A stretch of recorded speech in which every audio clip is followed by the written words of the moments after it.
everybody. My name is Jackie Clarke, and today I have the pleasure and honor of speaking to four-time Grammy-nominated artist, recipient of an NAACP Image Award, a recipient of the Black Reel Awards, creator, actor, singer, songwriter, film writer, and all around, in my opinion, triple threat, Mr. Eric Benét. How you doing, Jackie? I'm great, Eric. How are you? I'm talking to you. You're in Toronto, yeah? I am.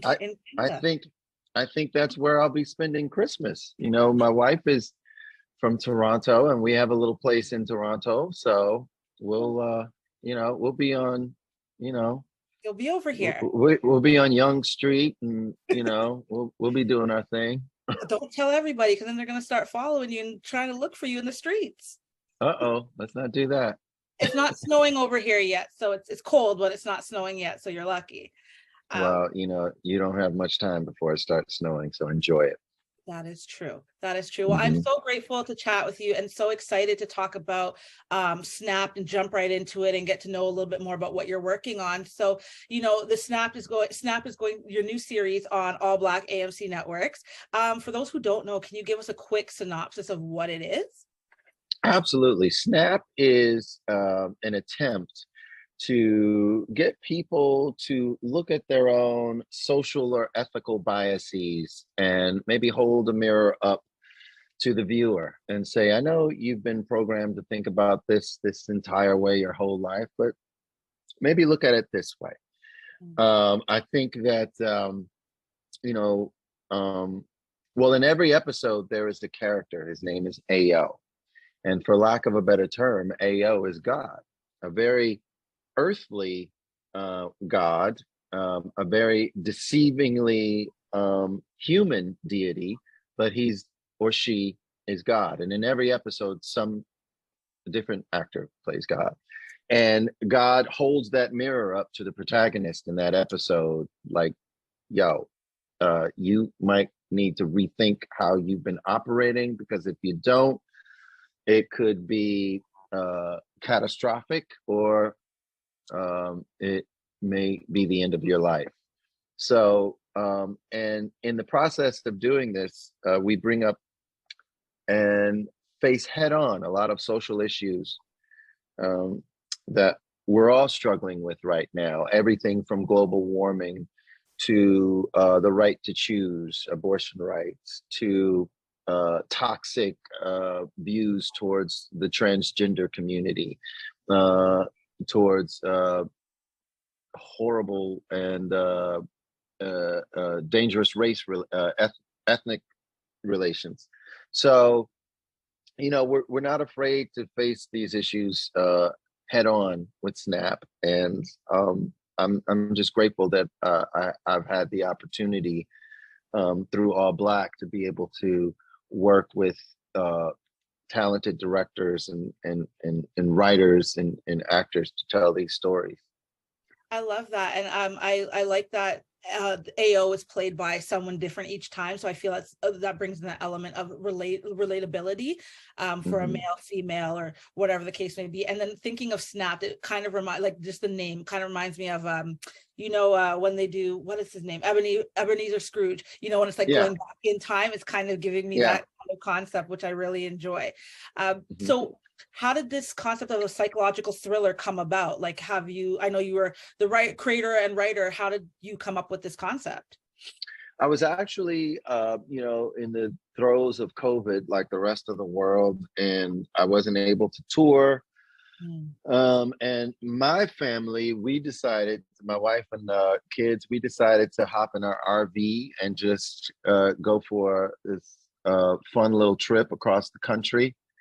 And I was out in the middle of the desert in Utah, I think, just looking at the stars, and all of a sudden the story came to mind. I just found myself creating this character of a guy who was driving down a road very much like the ones I was driving on in my RV, who happened to stumble across a cafe and went into that cafe and started having conversations with people that were painful and enlightening. And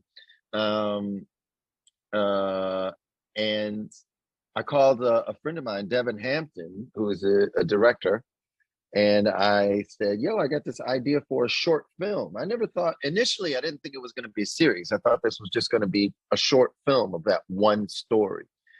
And Devin really dug the story that I wrote out. And he said, let's develop this as a script and call one of your rich people and let's shoot it as a short film.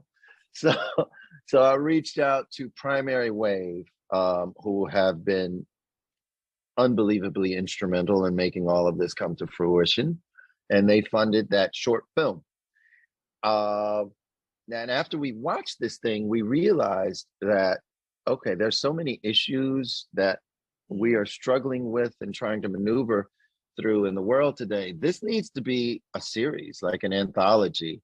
And we need to have AO come in on this situation or that situation. And so that's luckily ALLBLK agreed. And now we have a 6-series snap. I like that. And I think that's when the best ideas come, when you're just kind of in the middle of doing nothing, in the middle of nowhere, and something happens. So I love that. And I know you play a lead role in the series. Can you shed a little bit about your lead role with us? Yeah, absolutely. So the story that I described when I came up with when I was in the desert, that is an episode now called Fake News. And it was a lot of fun to I don't know, I guess I can give it away a little bit and say that I don't know, I won't say anyway. So the AO in that character, you don't know who it is. And it was really fun to be a character who is the viewer is going to be second guessing, trying to figure out what's going on in this little up and down emotional little story. And there's another episode where I play AO, and it's an episode that we decided to tackle the women's right to choose abortion rights in an episode, and we decided to make that a musical. And so there were added challenges there because, you know, I'm the music supervisor of that episode as well, and I'm writing or co-writing the songs and casting as well. And I knew that the person who was going to be the lead in this particular episode, just knowing how I write music, like she can't just sing, she got to be able to sing. And we found this brilliant budding Broadway star. Her name is Morgan Riley, and she's just phenomenal in that episode. And that episode is called Pro-Life. And so so I'm playing AO in two different episodes. And we have Tisha Campbell, we have Clifton Powell, we have Amiyah Scott, and it's just it's really exciting. And I hope that people, if nothing else, I hope people see these episodes and really do a little soul searching and realize, let me think a little bit harder on this subject that maybe I dismissed or didn't put a little thought or energy into. Maybe I need to really start thinking about that. That's the best case scenario I have for Snap, that it leaves people wanting to think about how they view things that they've, just kind of already come to foregone conclusions about, I agree. The world is changing so much. And I think a lot of us have skewed or traumatizing views, and that we're not looking beyond the curtain. So I definitely am excited to see how you guys bring some of these triggering emotional scenarios and really kind of widen people's eyes. So with talking about triggering, I know obviously you're a writer, obviously actor and creator of it. When creating these scenes and within being on set, were any of the scenes triggering for yourself or the staff? And if so, like, how did you guys move through that, or how did you guys coach them for a scene that could be really hard? There were a few. There were, without going into too much detail and not giving anything away, one that comes to mind is very talented actress, Miss Amiyah Scott. She is on an episode called Human. And in this episode, we confront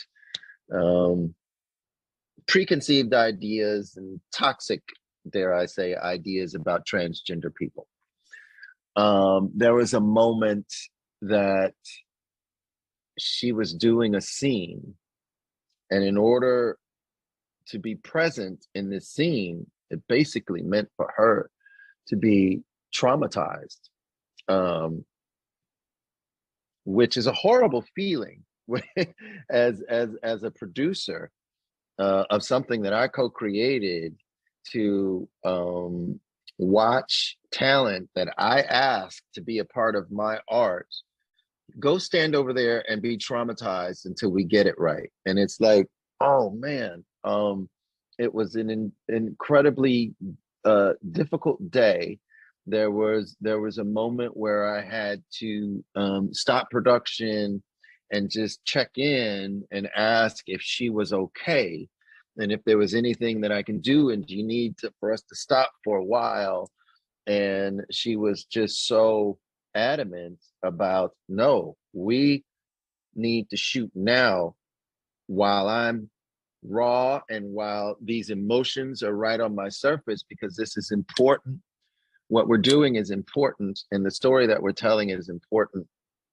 And that kind of commitment to the art, to the craft of acting and storytelling, I cannot stress how grateful I am as a producer and as a content creator, because that level of devotion from the entire cast was there, from start to finish. Wow, that sounds heavy, but it sounds enlightening at the same time. And so I'm just going to assume, like, one of the perspectives is that you guys wanted was to get people to really dig deep and really think about how actions and words can really be effective to, being human, if to say the least. And so Absolutely. with the current times, like, I know the show talks a lot about, deep-rooted societal issues, generational issues, racism, systemic, generational current, all of those things. Do you believe we are still in a form of modern enslavement within this day and age? I do. I think it is clearly not as obvious and overt as it was a couple hundred years ago, but we are definitely. It's interesting, and I'm glad that ALLBLK decided to make the first episode the Willie Lynch episode. And for those out there who don't know who Willie Lynch was a brilliant visionary, an evil, diabolical, disgusting, brilliant visionary who, when here in the United States, when slave owners were having that inconvenient problem of slaves running away and not really wanting to be slaves anymore and fighting back, Willie Lynch came up with this manifesto of, look, if you follow my instructions, Mr. and Mrs. Slave owners, not only will your slaves be more obedient, and you will be able to control them better, but they will oppress themselves for generations. And I thought it was pretty powerful that the Willie Lynch letters were written in 1719, and he said that if you follow my rules to the letter, your slaves will oppress themselves for the next 300 years or more.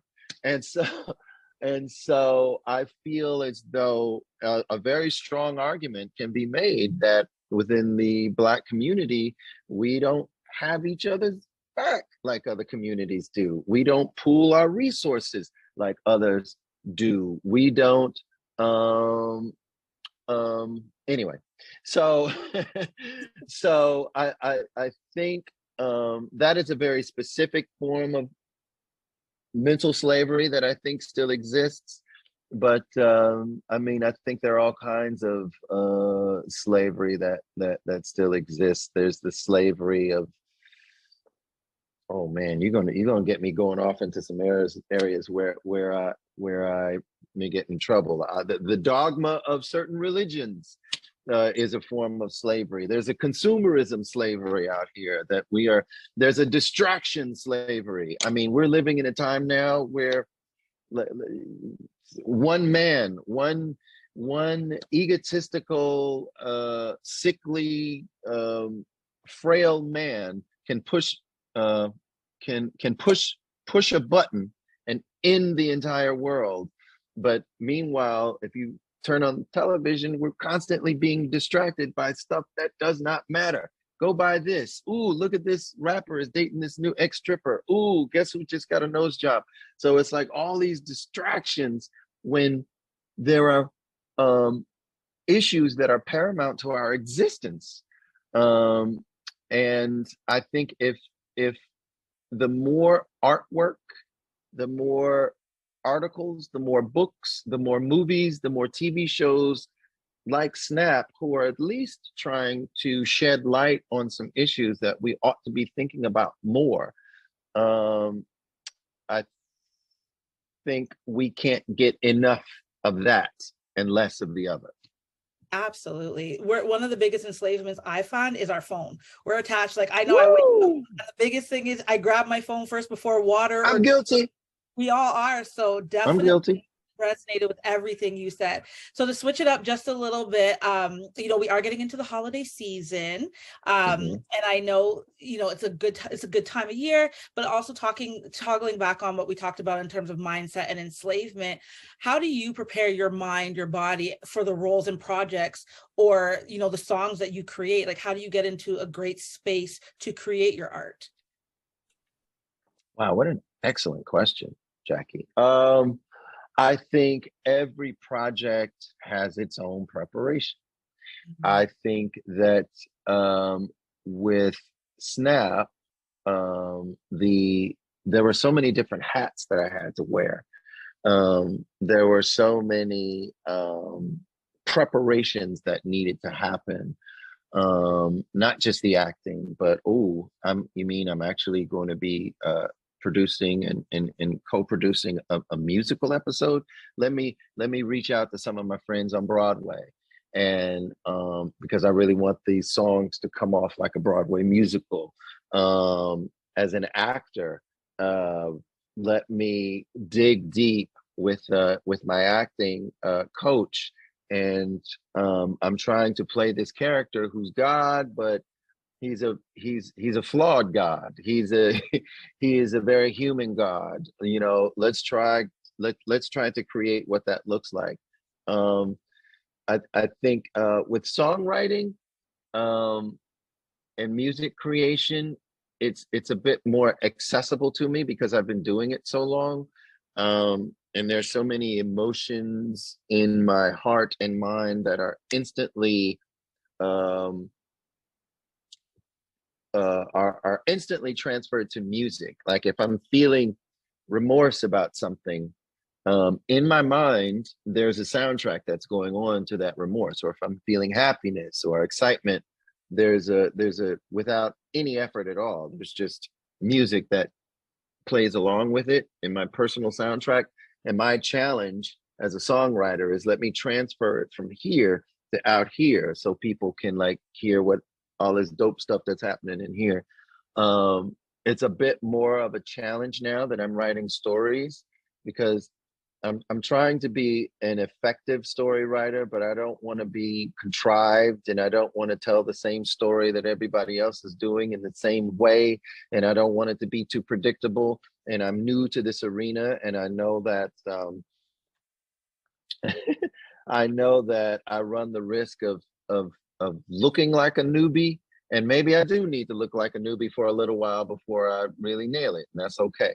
So I'm working on my confidence in this arena. So hopefully on the next project, and we do have some other projects that we're shopping or developing right now. I'll get better. And that sounds like creative people problems, things all creatives have all the time.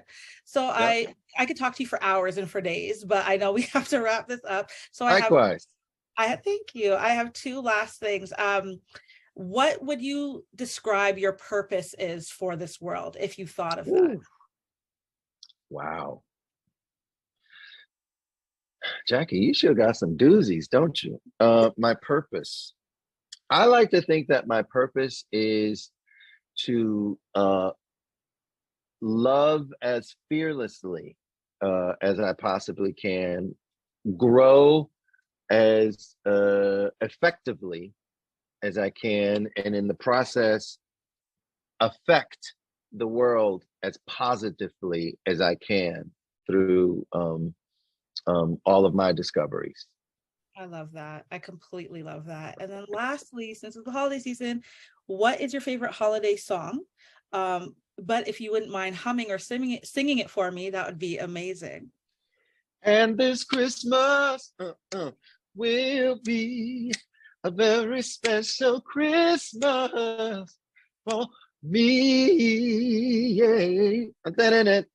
I just broke my rule because I told Layla, a friend of mine, and she just said on Twitter, she said, first of all, ain't nobody need to be recording that song except me because my daddy wrote it. And then I just sang it. So Well, anyway, thank you that's for the song. singing that for me. I had a pleasure chatting with you. I wish you all the best. I'm excited for Snapped. I'm excited for all the projects and things you're going to do. I wish you a happy holiday for you and your Thank family. you. And just thank you for your time. It's your girl, Jackie, and I'm here with my special guest, Mr. Eric Benét.